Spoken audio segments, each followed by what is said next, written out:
Assalamualaikum warahmatullahi wabarakatuh. Nama saya Mugiavan Marif dari kelas 11 MIPA 4. Pada video ini saya akan menyampaikan dan menjelaskan tentang perlawanan rakyat terhadap pemerintah kolonial Belanda. Nah, sebelumnya, apakah teman-teman tahu siapa tokoh yang berada pada uang pecahan Rp2.000 ini yang pertama kali diedarkan pada tahun 2009? Ya, tokoh ini adalah Pangeran Antasari. Nah, pada video ini saya akan membahas tentang perlawanan rakyat terhadap pemerintah kolonial Belanda yang dipimpin oleh Pangeran Antasari. Nah, perlawanan ini disebut juga dengan Perang Banjar. Perang Banjar ini terjadi pada tahun 1857 sampai tahun 1905. Pada awalnya, di tahun 1857, di Kesultanan Banjar mengalami konflik internal. Apa sih konflik internalnya itu? Nah, konflik internalnya itu adalah terkait dengan ahli waris tahta setelah meninggalnya Sultan Adam. Nah, kemudian Belanda pada saat itu menunjuk Pangeran Tamjidillah, yaitu cucu dari Sultan Adam, untuk menjadi sultan di Kesultanan Banjar.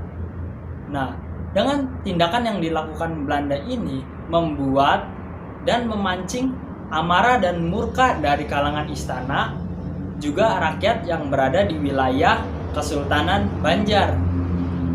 Nah, tindakan Belanda ini sudah meresahkan karena telah mengambil alih dari Kesultanan Banjar. Selanjutnya, di tahun 1859 meletuslah Perang Banjar, tepatnya pada bulan April di tahun 1859. Pemberontakan besar terjadi di Banjarmasin yang dipimpin oleh Pangeran Antasari. Nah, Pangeran Antasari itu adalah sepupu dari Pangeran Hidayatullah. Pangeran Hidayatullah ini sikapnya lebih condong dan memihak kepada rakyat Banjar. Akibatnya, Pangeran Hidayatullah ini diturunkan dari jabatannya sebagai Mangkubumi oleh Belanda. Kemudian, pada tanggal 25 April di tahun 1859, Pangeran Antasari dan rakyat Banjar menyerang atau menyerbu kepada perusahaan tambang milik Belanda. Nah, akibat dari tindakan yang dilakukan oleh Pangeran Antasari dan juga rakyat Banjar ini mengakibatkan di tahun 1860 Kesultanan Banjar dihapuskan oleh Belanda.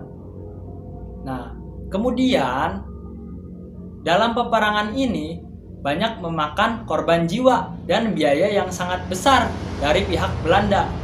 Mengapa demikian?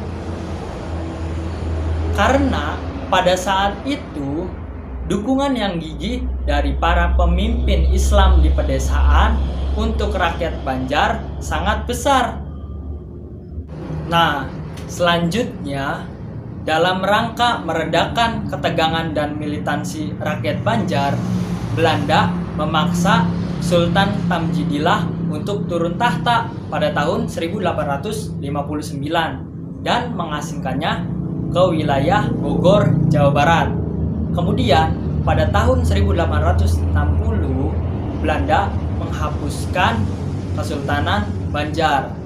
Pada saat yang bersamaan, Belanda mengultimatum Pangeran Hidayatullah agar menyerah. Akan tetapi, ultimatum itu ditolak oleh Pangeran Hidayatullah dan Belanda mencoba untuk menangkap Pangeran Hidayatullah kemudian berhasil dan mengasingkannya ke wilayah Cianjur, Jawa Barat.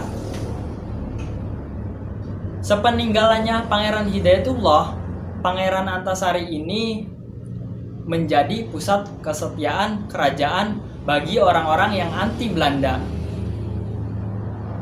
Hingga pada akhirnya Pangeran Antasari ini wafat pada tahun 1862 akibat dari penyakit yang dideritanya, yaitu penyakit cacar. Namun, perjuangan terus dilanjutkan oleh Gusti Matseman, Gusti Acil, Gusti Muhammad Arsyad, dan Antung Durrahman. Hingga pada akhirnya Perang Banjar ini berakhir di tahun 1905. Akibat dari berakhirnya Perang Banjar ini, Kesultanan Banjar runtuh. Nah, demikian pembahasan mengenai Perang Banjar yang dapat saya sampaikan.